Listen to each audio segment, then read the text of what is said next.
Prince Estabrook was a black slave and Minutemen Private who fought and was wounded at the Battle of Lexington and Concord, the first battle of the American Revolutionary War. An undated broadside from the time identified him as the Negro Man, spelled his name Easterbrooks, and listed him among the wounded from Lexington. M.A. Born around 1741, he was a slave belonging to the family of Benjamin Estabrook, from whom he most likely took his name. Military service. The State Archives of Massachusetts say that he was from the Lexington militia commanded by Captain John Parker, the first to engage the British at Lexington, and was paid for his participation in a Cambridge detachment from July 1775. The Essex Register of 25 April 1775 lists Prince Estabrook, the Negro Man, of Lexington, as having been wounded by the British troops at some time during the battles of Lexington and Concord.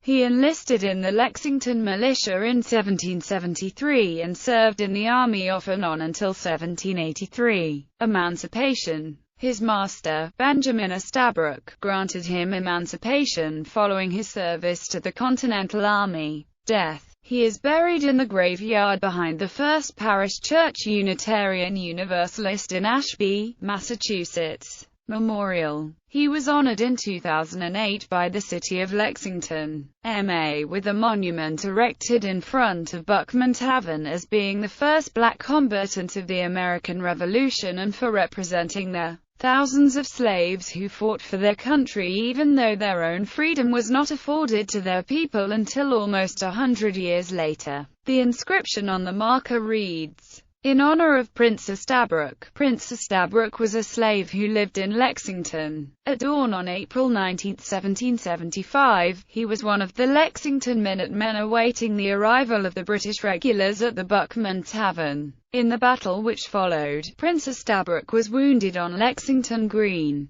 Through circumstances and destiny, he thus became the first black soldier to fight in the American Revolution. This monument is dedicated to the memory of Prince Estabrook and the thousands of other courageous black patriots long denied the recognition they deserve.